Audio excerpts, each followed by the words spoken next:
திருட்டு கூட்டத்தினுடைய தலைவர்கள் தந்தை பெரியாரையும் புரட்சி தலைவர் எம்ஜிஆரையும் போட்டு மீட்டிங் நடத்திருக்காரு.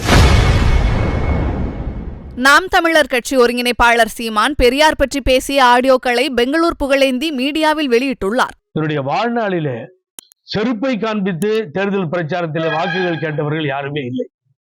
செருப்பை காமிக்கிறது, கெட்ட கெட்ட வார்த்தைகளை பேசுவது, மரியாதை இல்லாமல் பேசுவது, இதெல்லாம் எக்கச்சக்கமா போய்கிட்டு இருக்கு. இங்க பாருங்களேன், ஒரு நிமிஷம். இது என்னன்னு தெரியுதா? அந்த பக்கம் புரட்சி தலைவர் எம்ஜிஆரும் இந்த பக்கம் தந்தை பெரியாரும் இருக்கிறார்கள்.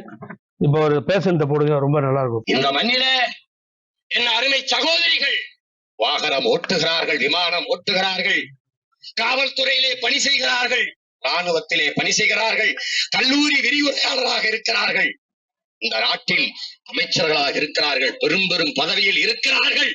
இதற்கெல்லாம் தோள் கொடுத்து தூக்கி நிறுத்தியவர் தந்தை பெரியார் என்ற ஒப்பற்ற தலைவன் என்பதை என் அருமை தாய்மார்களும் என் உடன் பிறந்த சகோதரிகளும் மறந்துவிடக் கூடாது.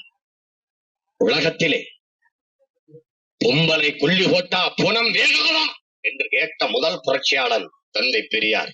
மான உணர்வோடும் இன உணர்வோடும் மனிதன் வாழ வேண்டும் என்று இந்த இனத்திற்கு சூடூட்டி சொரணை ஓட்டி சுயமரியாதையோடு எங்களை வாழ கற்றுத் தந்த தலைவன் தந்தை பெரியார்.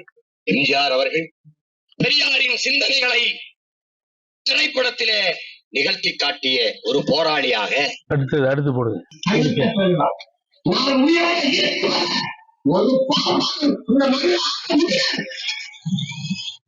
நான் உயிரோடு இருக்கின்ற வரை காலத்துக்கு ஏற்ற மாதிரி மாறுது. என் தலைவனை 2008 பிப்ரவரியில நான் சந்திக்கிற வரை நான் இந்த திராவிட திருட்டு கூட்டத்துல ஒருத்தனாதான் இருந்தேன். சந்திச்ச பிறகுதான் தமிழன்னா யாரு, தமிழ் தேசியம்னா என்ன, தமிழனுக்கு தேவையான அரசியல்னா என்ன அப்படின்னு வந்த பிறகுதான் இது இந்த அரசியலை கட்டமைக்கிறேன். இதுல நீங்க முக்கியமா ஒரு விஷயத்த பாக்கணும். 2008-09 நான் தலைவர் பிரபாகரனை பாக்குற வரைக்கும் எங்களோட திருட்டு கூட்டத்தோட இருந்தேன். அதுக்கு பின்னாடி எங்களுக்கு புத்தி வந்துருச்சு. நான் அப்புறம் தலைவர் பிரபாகரன் சொல்லி கொடுத்துட்டாரு, அதனால நான் வந்துட்டேன்னு சொல்றாரு. இது நடந்தது எப்ப தெரியுங்களா?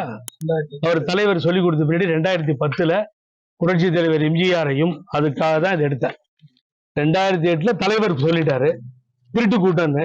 அந்த திருட்டு கூட்டத்தினுடைய தலைவர்கள் தந்தை பெரியாரையும் புரட்சி தலைவர் எம்ஜிஆரையும் போட்டு மீட்டிங் நடத்திருக்காரு. ஏதாவது புரியுதா சார் இது உங்களுக்கு? செய்திகளை உள்ளது உள்ளபடி தெரிந்து கொள்ள ரெஃப்ளெக்ட் நியூஸை சப்ஸ்கிரைப் பண்ணுங்க.